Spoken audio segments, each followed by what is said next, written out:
자, 첫 번째 단락. 얘는 그냥 쉽게 읽을 수 있어요. 가로등처럼 한 사람이 독점할 수 없고 사회 구성은 모두가 혜택을 누릴 수 있는 재화나 서비스를 공공재라고 한다. 자, 그래서 공공재라는 말에 대해서 우리는 여기서 익숙해지는 거예요. 공공재는 누구나 다 누릴 수 있는 것, 즉 혜택을 누구나, 즉 독점할 수 없어. 독점하지 않고 누구나 누릴 수 있는 걸 우리는 공공재라고 한다. 그렇죠? 누구나 누릴 수 있는 걸 공공재라고 한다. 자, 공공재는 주로 국민의 세금으로 공급될 뿐만 아니라 국민의 기초적인 삶을 보장하기 때문에 적당량을 공급해야 된다. 이거 세금 들여서 만든다. 그러므로 혈세라고 하잖아. 혈세. 혈세를 낭비하면 안 되지. 그래서 적당한 양을 만들어내야 되는데 그걸 어떻게 하지? 적당히 만들어내야 되는데 어떻게 하지? 질문 딱 던진 거야. 첫 단락 별거 없지? 공공재는 뭔지 툭 설명해주고 공공재는 그래서 적당히 만들어도 돼요. 어떻게 하죠? 이런 얘기죠. 다른 조건이 일정하다고 할 때 일반적으로 공공재를 포함한 재화는 가격이 높을수록 수요량은 줄어드는 반면 이거 뭐야? 수요 법칙이지.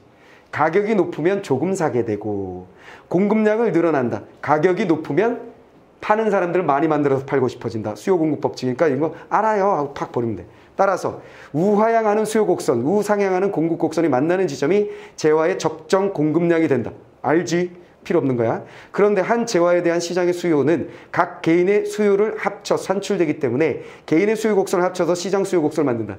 그렇지. 그러니까 아까 내가 설명했었던 그 수요 곡선, 시장의 수요 곡선을 딱 그려준 것은 결국 한 사람의 것이 아니라 그 시장에 그 물건을 사는 사람들의 모두를 합친 거라고 보시면 되는 거야. 이해됐지? 그렇게 말한다.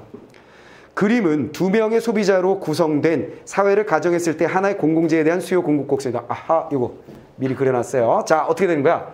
이건 누군가 D1이라는 국민이 오케이 공공재를 원하는 수요 곡선이고 요거는 또 D2라는 사람의 수요 곡선이고 두 사람의 수요 곡선을 툭 더하면 위로 올라가서 이렇게 만들어진다는 거예요. 됐지? 개인의 수요 곡선, 이건 뭐야? 공통의 수요 곡선, 사회 수요 곡선이다. 이런 얘기입니다. 이해됐죠? 자, 그러면 이제 공공재는 한 개인의 소비자가 타인의 소비를 제한하지 않는다. 당연하지. 누군가가 소비했다고 해서 다른 사람이 소비할 수 없게 되는 건 아니다. 공원에 앉아 있는데 가로등이 반짝반짝하고 있는데 내가 가로등 밑에서 책을 읽고 있는데 누군가 와가지고 앉아있으면 야, 절로 가. 이 가로등 내 거야. 이러지 못한다는 얘기지. 무슨 말 알겠지? 자, 즉 모든 개인이 동일한 혜택을 받을 수 있다. 다만 그 재화에 대해 각 개인이 부여하는 가치가 다르기 때문에 개인마다 지불 용익은 다를 수 있고 자, 이런 말에 익숙해져야 된다는 거야. 그렇지. 우리는 이미 익숙한 거지. 그렇죠? 지불 용의액이 다를 수 있고 이것은 개인의 수요에 해당한다. 그랬어요. 지불 용의액은 수요다. 이 말을 한 거야. 좀 전에 내가 다시 한번 상기시켰던 그 얘기야. 기본 다시 설명했었던 거. 자, 그러면 결국 D1이라는 사람과 D2라는 사람을 비교했을 때 지불 용의액이 누가 더 큰가? 지불 용의액이 누가 더 커? D1과 D2 중에 D2가 더 큰 거지. 무슨 말이겠어? 요 수량에 대하여 그치? 요 수량만큼 가로등을 만들어줄게. 너 얼마 낼래? 그랬을 때 D1은 뭐라 그러는 거야? 이만큼 낼게요. 됐지? 너네 동네에 가로등 요만큼 설치해줄게. 이거 뭐 10개라고 치고 10개 설치해줄게. 너 얼마 낼래? 이만큼요. 이렇게 된다는 거지. 두 시민의 합이 이만큼인 거야. 다 따라왔지? 따라왔지? 간단한 얘기야. 자, 그래서 공급량 Q를 기준으로 할 때 두 소비자가 지불 용의액은 P1과 P2를 합친 P가 해당 공공재에 대한 시장 전체의 수요가 된다.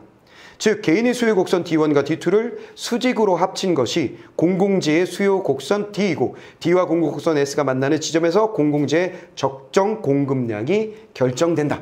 무슨 말인지 알겠지? 이 둘의 수요 곡선을 합친 곡선과 그 다음에 공급 곡선이 만나는 점, 언제나 만나는 점에서 무엇이 결정된다? 얘가 먼저 결정이 된다. 가로등 몇 개 설치할지 결정됐다는 거지. 다 따라왔지? 어렵지 않지? 자, 그런 얘기입니다. 그래 놓고 요 녀석을 가지고 요거 지금 첫 번째 문제 바로 푸는 거예요. 요게 A 부분인데 A 부분을 참고해서 풀라고 했을 때에는 대부분 독서 지문에서 그 부분만 알면 대부분 풀 수 있는 형태로 자주 나와요. 그치? 그래서 우리 한번 해봅시다. 자, 요거 가지고 보기 한번 보세요. 사유제란 아하 요거는 공공재였고 요거는 사유제야. 사유제. 즉 개인이 구매하면 혼자서 독점할 수 있는 녀석. 한 개인이 타인의 소비를 제한하기 때문에 특정 가격에서 개인의 수요량이 달라질 수가 있다. 즉 얘는 공급량을 딱 결정해 주게 되는 거고 무슨 말이겠어? 가로등을 이 동네 가로등 여차 저차 해서 3개만 설치할게요 이렇게 결정되는 거고 이건 사유제이기 때문에 각 사람마다 독점하기 위하여 얼마씩 가격에 따라서 다르게 구매를 하게 되는 것이지. 이해됐지? 차이점 이해했지? 자, 특정 가격에서 개인별 수요량이 달라질 수 있다. 그림처럼 가격 P를 기준으로 할 때 각 개인의 수요량인 Q1과 Q2를 합친 Q가 시장 전체의 수량이 된다. 즉 개인 수요 곡선인 DA와 DB를 수평으로 합친 D가 사유제의 수요 곡선이다. 이런 얘기예요. 이해되십니까? 즉 무슨 일이 벌어진 거냐면 이 DA라는 사람의 지불 용이액과 DB라는 사람의 지불 용이액을 합치면 D라는 이 사회 전체의 수요 곡선을 만들게 되는 거야. 그러면 공급자의 공급 곡선과 수요 곡선이 만나는 점에서 뭐가 결정이 되냐면 시장 가격이, 여기서는 이게 먼저 결정됐지만 여기서는 뭐야? 시장 가격이 먼저 띵 하고 결정이 되는 거라고 생각하시면 돼요. 무슨 말이겠지? 그러면 그 가격에서 결정이 되지? 이 가격이면 DA라는 사람 너는 얼마나 살 건데 나 이만큼만 살 거야 이렇게 되는 거지. 이해되지? 그러면 DB라는 사람 야 이 가격이 결정됐어 너 이제 얼마큼 살 건데 이만큼 살 거야 이렇게 된다는 거지. 이해돼서? 이해돼서? 누가 더 부자야? B가 더 부자네. 더 많이 사잖아. 같은 가격에서. 끼리치. 그리고 이 두 개에 더하여 합이 바로 얘가 됐더라. 이런 얘기죠. 이해됐지? 이게 결국 이 시장에서 팔아먹은 전체의 수량입니다. 이게 사유제예요. 간단하지? 네. 이해됐지? 그러니까 결국은 수요 공급 곡선의 기본을 알면 이런 녀석들이 다 같이 정리가 되는 거예요. 적응이 되는 것이고. 알겠수? 그래서 무엇보다 중요한 것은 수요 공급 곡선 내가 요 수업 들어가기 전에 다시 한번 정리해줬던 거를 반복 학습하셔서 머릿속에다 싹 집어넣어 주시면 이런 곡선들이 나올 때마다 적응이 된다. 자, 그러면 선택지 볼까요? 자, 보기 수요자들과 달리 A의 D1의 수요자와 D2의 수요자는 Q라고 하는 공급량에 대해 동일한 혜택을 받을 수 있다. 공공재니까. 그렇지? Q만큼의 가로등을 설치하면 D1이나 D2나 그 가로등을 동등하게 누릴 수가 있다. 맞죠? 자, 그 다음에 A의 수요자들과 달리 보기에 DA의 수요자와 DB의 수요자는 각각 P라는 가격에서 Q라고 하는 공급량을 소비할 수 있다. P라는 가격에서 Q라는 각각 아니지. 얘네들 어떻게 해야 되는데 Q라고 하는 공급량을 소비하는 것이 아니라 얘는 얘는 DA는 Q1, DB는 Q2만큼. 됐지? 자, 됐고요. 자, 2번 답이네요. 자, A와 보기 모두 수요 곡선인 D와 공급 곡선인 S가 만나는 지점의 수량이 자, A와 보기 모두 수요 곡선과 공급 곡선인 S가 만나는 지점의 수량이 각 재화의 적정 공급량이다. 그렇지. 만나는 점에서 수량, 만나는 점에서 수량이지. 그건 틀림없지. 그치? 자, 그렇게 됐고요. 그 다음에 A와 보기에서 소비자의 수요 곡선이 하나씩 추가된다면 D는 위쪽으로 여기서 하나 선이 더 추가된다면 당연히 합이니까 더 커지겠지 수량이. 그래서 위로 올라가게 되죠. 위쪽으로 올라가게 되더라. 맞는 얘기고. 그 다음에 얘는 얘는 약간 오른쪽으로 가는 것 같죠? 오른쪽으로 이동하게 되더라. 돼버렸죠? 자, 그런 얘기입니다. 자, 그림만 보시면 되는 거예요, 이거는. 자, D1과 D2는, A의 D1과 D2는 특정 공급량에서 그 재화에 대해서 개인이 부여하는 가치가 다름을. 그렇지. 개인이 부여하는 가치, Q만큼 제공해줄 때 P1만큼 낼 수 있어. P2만큼 지불 용이액이라는 건 그만큼의 나는 가치를 생각해. 그만큼의 이득이 생기는 거라고 난 생각해. 라는 얘기니까. 맞죠? 자, 보기 DA와 DB는 특정 가격에서 그 재화에 대한 개인별 수요량이 다름을. 그렇지. 이 가격이 결정되고 난 다음에 나는 이만큼 수요, 난 이만큼 수요 결정됐죠. 다 따라왔지? 별로 어렵지 않지? 별로 어렵지 않지? 자, 그렇게 정리하시면 되겠습니다. 자, 됐고요. 그런데 공공재에 대한 개인의 지불 용이액을 정확히 파악하기 어렵기 때문에 실제로 공공재에 대한 직접 공급량이, 적정 공급량이 그림과 같이 결정되지 않는 경우도 있다. 실제는 다르다. 이런 얘기네요. 이로 인해 공공재가 공급되지 못하는 경우도 일어나기도 한다. 이를 해결하기 위해서 클라크 조세 방식이 제안되었다. 자,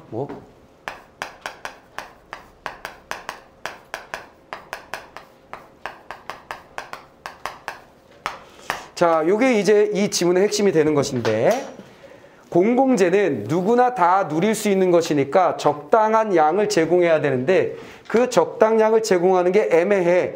그래서 클라크 조세 방식이라는 방식을 사용하여 그 적당량을 결정한다. 이런 얘기겠죠. 자, 그러면 클라크 조세 방법은 어떤 거냐?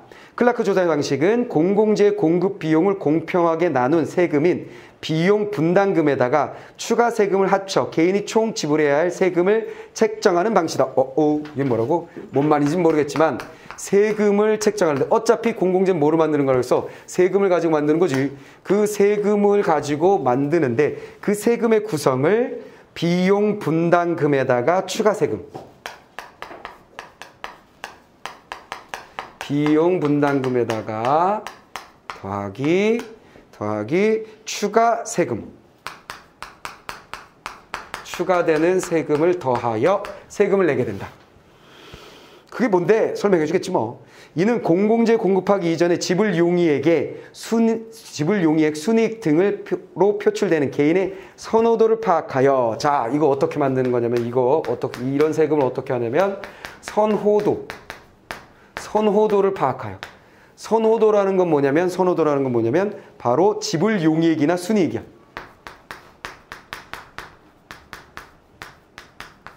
지불 용이액이 크다는 얘기는 당연히 상식적으로 얘가 크다는 얘기는 선호도가 크다는 얘기겠죠. 난 많이 낼 거야, 지불 용이액. 그죠? 그 다음에 순이익. 그 공공재를 만들므로써 나에게 이득이 있느냐 없느냐. 순이익. 이거지? 이해됐지? 순이익이 크면 클수록 선호도가 높겠지. 내 말 이해하지? 나는 동네에 있는 공원에 단 한 번도 앉아본 적이 없는데 내가 낸 세금의 일부가 들어가서 공원에 벤치가 만들어지고 시소가 만들어지고 가로등이 달리는 거 아니겠어. 이해됐어? 그런 입장에 있는 사람은 나는 공원 없어도 돼요. 놀이공원 없어도 돼요. 거기에 놀이터 없어도 돼요. 지불 용이액이 떨어지게 될 것이고 이득이 전혀 없는 거지. 이 동네 사는 내내 한 번도 거길 지나가지도 않았어. 이래서 그런 얘기하는 거야. 자, 그 다음에 파악하여 공급 여부를 결정하는 절차를 따른다. 단 공공재에 대한 선호도를 진실하게 밝히게끔 유도해야 한다. 자, 주의사항 나오죠. 단다라단단단. 이 선호도가 뭐 해야 된다? 진실해야 쓰겄는데요. 진실해야 됩니다. 진실해야 되겠습니다. 됐죠? 진실해야 됩니다. 자, 유도해야 된다. 만약 자신이 선호도가 자신이 내야 할 세금의 크기를 결정한다면 사람들은 선호도를 속일 수 있으므로 클라크 조세 방식은, 자, 뭐라고? 나 이거 진짜 간절히 바래요. 100만 원만큼 바래요. 그럼 100만 원 내세요. 그 옆에 있는 사람이 뭐야? 난 안 바래요. 그럼 내지 마세요. 난 10만 원이요. 10만 원 내세요. 이렇게 되면 당연히 뭐야? 나는 100만 원만큼 바래도 말을 안 할 거라는 거지. 진실되게 말하지 않을 거라는 거야. 그게 문제가 있다. 그래서 클라크 조세 방식은 개인이 표출한 지불 용이액이 그대로 개인이 지불할 세금의 총 액수가 되지 않도록 하여 선호도를 속일 필요가 없도록 한다. 진실을 말하게 하는 방법 뭐라고? 바로 지불 용이액. 지불 용이액이 세금하고 딱 맞게 할 수는 없다. 하면 안 된다. 됐지? 왜? 지불 용이액이 뭐니까? 선호도니까. 됐죠? 자, 끝났어요. 자, 자, 하나의 공공재에 대한 공급 여부를 결정하는 클라크 조사가 적용되는 방식을 교량 공급 결정 사례를 통해서 알아보자. 사례가 나왔어. 사례. 자, 사례가 나왔습니다. 자, 요거는 문제로 나오는 거죠, 지금. 교량 공급. 교량이 뭐야? 다리를 공급하는 것에서 정리해 보겠습니다. 자, 예를 들어서 마을에 600만 원이 드는 교량을 만든다고 할 때 뜻은, 자, 교량을 만드는 데 들어가는 돈은 600만 원이 들어야 거기에다가 다리를 만들 수 있습니다. 다리를 만들면 600만 원이 들어갑니다. 자, 그 다음에 교량에 대한 지불 용의에게 A의 선호도는 바로 얼마? 500만 원. B의 선호도는 200만 원. A는 500. B는 200. 됐죠? 자, 그 다음에 C는 100. 자, 선호도가 누가 높아? A가 제일 높고 그 다음 이렇게 넘어가는 거지. 됐죠? 선호도 나왔고 지불 용의액 나왔습니다. 자, 전체 구성원의 지불 용의액의 총합은 얼마냐? 500, 200, 100을 하면 얼마예요? 800의 총합이 만들어줬어요. 합은 800. 됐죠? 자, 그러면 지불 용의액의 합이 공공재 공급 비용과 같거나 그보다 커야 공공재 공급이 되므로 이 말의 교량 건설은 가능하다. 아하, 뭐야? 요것보다 이 합이 크거나 같아야. 됐죠? 지불 용의액의 합이 크거나 같아야 이 고량 공급이 실시가 된다. 이런 얘기네요. 됐죠? 근데 얘는 훨씬 크네. 됐다. 건설되겠습니다. 자, 그 다음에 공공재 공급 비용은 구성원들에게 똑같이 분담하여 지불하게 하므로 세 사람의 비용, 드디어 나왔다. 비용 분담금, 요거. 자, 비용 분담금은 똑같이 동일하게 분담시킨다. 동일하게. 어떻게 하냐면 바로 200만 원이다. 아하, 이거 어떻게 하는 거야? 공급 비용 요말을 3등분 했네요. 그쵸? 3등분해서, 그쵸?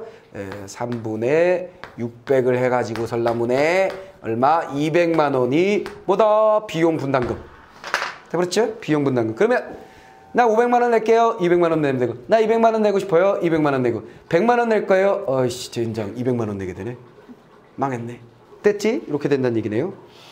자, 그런데 개인의 순이익이 다른 구성원들의 순이익의 합보다 크면 자신의 선호도로 인해 선호도가 낮은 다른 사람에게 상대적으로 손실을 안겨준 셈이므로 개인은 추가 세금을 지불하게 된다. 자, 이건 뭐야? 추가 세금. 추가 세금은 어떻게 만들어지느냐? 자, 추가 세금은 어떻게 만들어지느냐?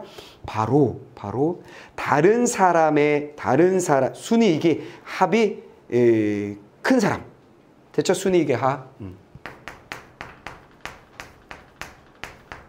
순이익이 타인의 합보다 큰 사람.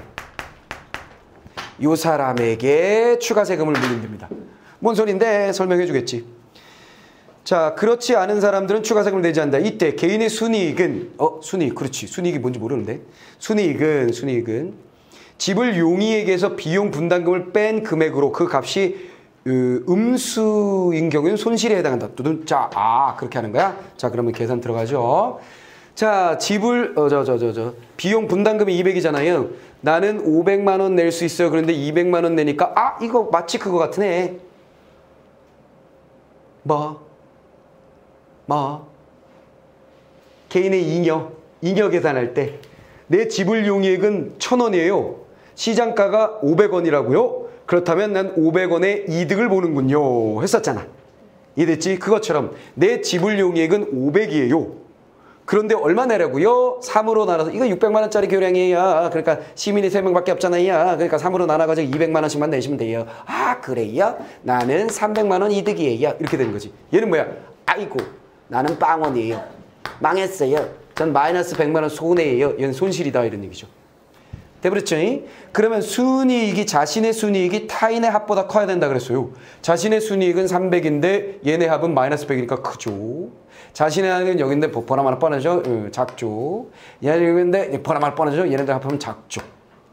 뚜쭈. 그래서 순이익의 타인의 합보다 큰 사람은 A는 순이익이 300인데 타인의 합 B 더하기 C가 마이너스 100이므로 더 크죠? 그래서 이 사람이 뭘 내야 된다? 추가 세금을 내야 됩니다.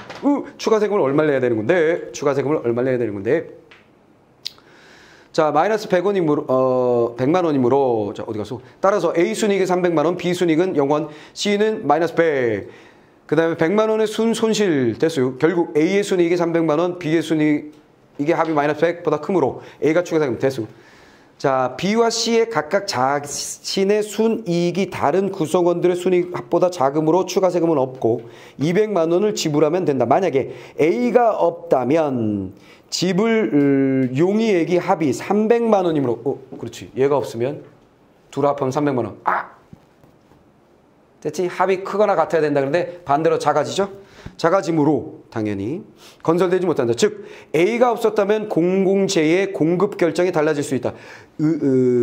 그래서 클라크 조대 방식에서는 이와 같은 공공재 공급 결정 여부에 절대적인 영향을 끼치는 사람을 중추적 사람이라고 한다. 아하. 자, 이 사람을 뭐라고 그런다는 거야? 이 사람 A가 300만 원 낸 사람, 300만 원 순이익을 얻은 사람 있죠? 이 사람이 중추적 사람이다. 중추적이 중심이 되는 사람. 이건 뭐야? 결정을 한 사람이야. 결정 여부가 얘한테 달려있어. 얘가 없으면 안 돼. 됐죠? 결정 여부가 달려있는 사람. 자, 그 다음에 추가 세금은 그걸 이제 얘기를 안 하고 있어. 자, 지불해야 할 추가 세금은 뭐냐? 다른 구성원들의 순손실의 합에 해당하므로 C의 순손실은 100. 아하. 추가 세금은 어떻게 한다고? 바로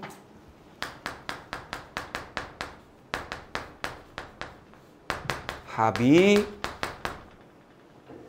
추가 세금이래요. 추가 세금. 순손실의 합. 자, 해당하므로 C의 순손실 100만 원이 A가 내야 할 추가 세금이다. 즉 A는 비용 분담금 200만 원에다가 추가 세금 300만 원. 그래서 추가 세금까지 하면 300만 원 됐죠? 자, 그래서 여기는 추가 세금 100. 그건 어디서 왔는데? 여기서 왔네요. 여기서 와서 이렇게 해서 400만 원을 내게 되고. 됐죠? B는 200만 원, C는 200만 원. 아이고, 여기다 하면 안 되는데? 여기가 아닌데?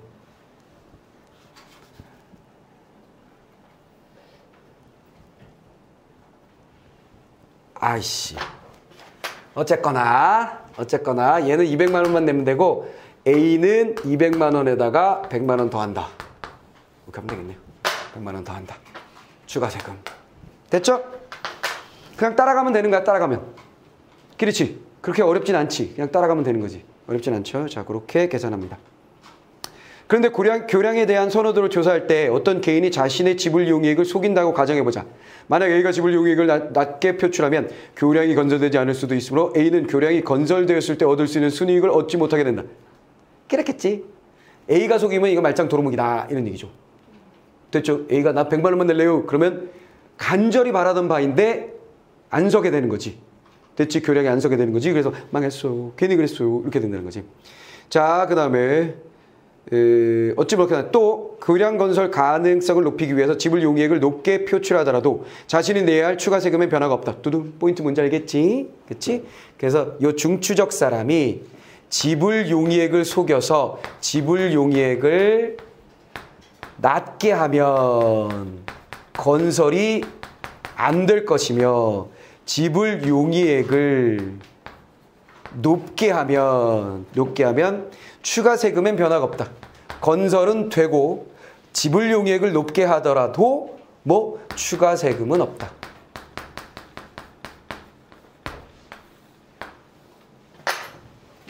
됐지? 얘는 그렇다는 얘기야. 이 상황에서. 자, 끝나버렸습니다. 자, 그럼 이제 문제를 한번 해결해 볼까요? 자, 기억에 대한 이해로 가장 적절한 것. 자, 지금 교량 공급에 대한 이 녀석을 풀어보라고 그랬어요. 교량 공급에 대한 녀석을 한번 해봅시다. 자, B와 C는 지불 용이액을 진실하게 표출하고 A는 자신의 지불 용이액을 속여서 400만 원이라고 표출한 경우 자, 500이 아니라 400으로 표출했어. 그러면 총합이 700. 그쵸? 표출한 경우 A가 내야 할 추가 세금은 줄어든다. 추가 세금은 뭐야? 손실에 대한 거니까 손실은 얘밖에 없잖아. 100밖에 없으니까 그대로입니다. 됐죠? 추가 세금은 변화가 없죠. 추가 세금은 변화가 없습니다. 자, A와 C는 지불 용의액을 진실하게 표출하고 B는 자신의 지불 용의액을 속에서 100만 원이라고 표출한 경우 B, 이거 낮췄어. 100만 원으로 낮춘 경우 B가 내야 할 추가 세금이 늘어난다. B는 원래 추가 세금을 내지 않았지. A가 추가 세금을 냈죠? 됐죠? 그 다음 A와 B는 지불 용의액을 진실하게 표출하고 C는 자신의 지불 용의액을 속에서 0원이라고 표출해서 100원을 0원으로 했어. 자, 표출한 경우 C가 내야 할 C도 역시 추가 세금 내지 않지. 됐지? 자, 됐습니다. 추가 세금은 A만 냅니다. B와 C는 지불 용의액을 진실하게 표출하고 A가 자신의 지불 용의액을 속에서 100만 원이라고 표출한다면 그치? 얘가 100만 원으로 아이고야 건설 안 되건디? A는 본래 얻을 수 있는 300만 원의 순이익을 얻을 기회를 잃게 된다는 말은 무슨 뜻이요? 얘가 100만 원으로 하게 되면 총합이 얼마? 400만 원. 그래서 교량 공급은 아니 됨. 그러면 얘가 교량이 공급될 때 얻을 수 있었던 이득이 분명히 있었잖아. 그치? 그 이득이 사라짐. 됐죠? 순이익은 사라지게 된다. 되어버렸습니다. 자, 그 다음에 A와 C는 지불 용의액을 진실하게 표출했는데 자, 정답은 그래서 4번이 됐고요. 자신의 지불 용의액을 속에서 100만 원이라고 표출한데 자, 누가? B가 200에서 100으로 줄였어. B는 본래 얻을 수 있었던 순이익을 얻을 기회를 잃게 된다. 야, 얘가 100만 원을 줄여도 총합은 700. 그래서 교량은 공급됨. 그래서 이득이 생김. 됐지? 어렵지 않네. 끝. 자, 그 다음에 다음 문제. 세 번째 문제 보겠습니다. 자, 요거는 좀 다른 케이스네요. 다른 케이스니까 이것도 정리를 해봐야 되겠네.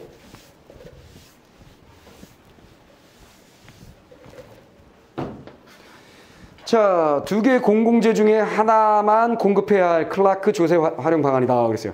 구성원들은 두 개의 공공재 X와 Y 중에 원하는 하나의 공공재를 선택한 후에 그 공공재에 대한 선호도를 표출하여 각 개인의 순이익을 산출한다. 자, 선호도를 표출한다는 것은 뭐예요? 지불 용의액을 제시하면 되는 거죠. 됐죠? 자, 순이익을 산출한다. 그 결과 순이익의 합이 큰 공공재가 공급된다. 하나가 아니라 두 개가 경쟁하고 있을 때는 당연히 사람들이 더 원하는 걸 해줘야 되잖아. 그래서 선호도가 높은 것, 순이익이 높은 것을 공급하면 된다.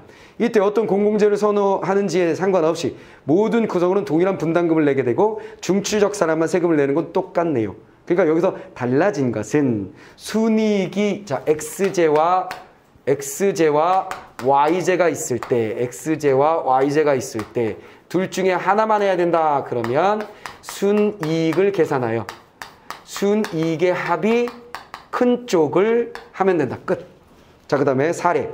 세 사람이 살고 있는 마을에 공공도서관과 공공병원 중에 X제와 Y제가 정해졌네요. 이때 개인의 선택과 선호도를 바탕으로 순이익을 산출한 결과 갑은 공공도서관에 30만 원 순이익이 공공도서관에 30만 원, 을은 공공병원에 40만 원, 병은 공공도서관에 20만 원의 순이익을 기대하는 것으로 나타났다 그랬어요. 자, 그러면 자, 도서관 간단하게 정리가 되죠. 도서관과 그 다음에 병은 해놓고 갑을 병, 을 병. 자, 갑은 공공도서관에 30, 을은 병원에 40, 병은 공공도서관에 20. 아하, 절대로 현실 속에서 나올 수 없는 결과죠. 두 개가 경쟁한다면 당연히 뭘 원해요? 병원을 원하지. 그지? 자, 현실 속에 없는 얘기네요. 자, 50, 40. 아하, 이쪽이 크다.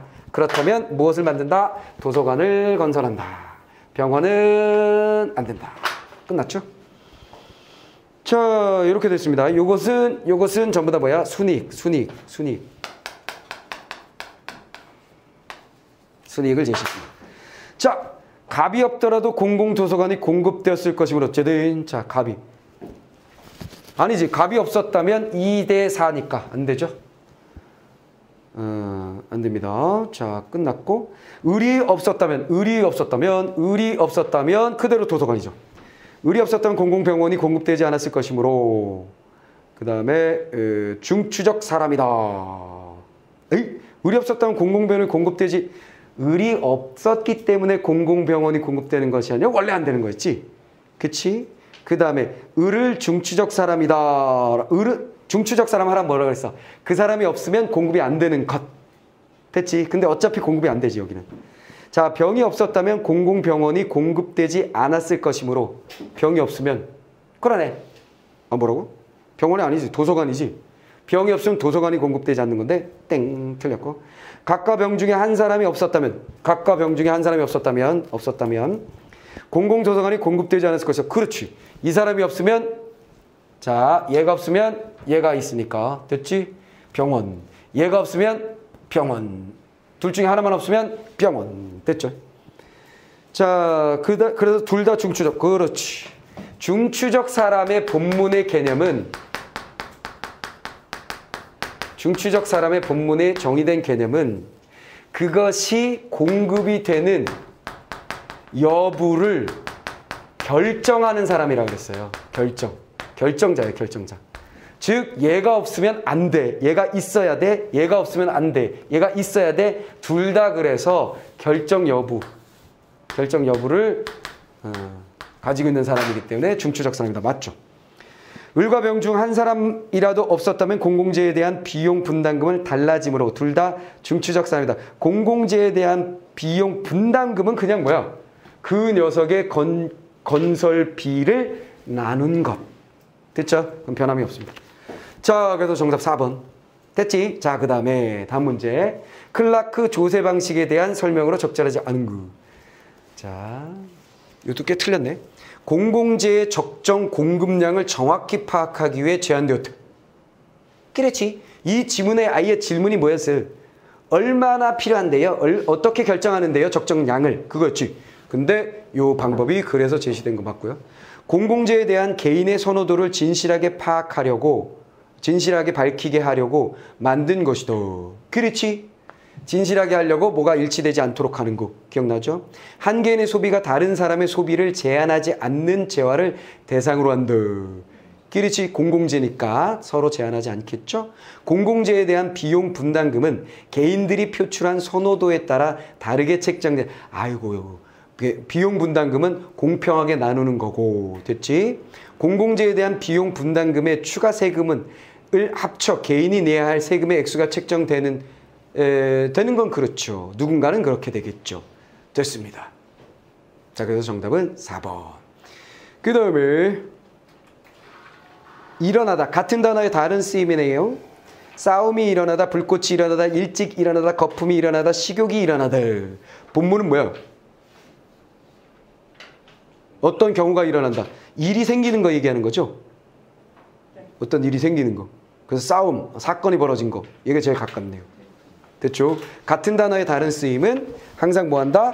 어떤 경우가 일어나면 이라고 되어 있는 환경을 본 다음에 다음 전부 다 환경 보는 거. 됐죠? 싸움, 불꽃, 일찍, 거품, 식욕. 이거 비교해 보시면 됩니다. 됐어요? 이해됐지?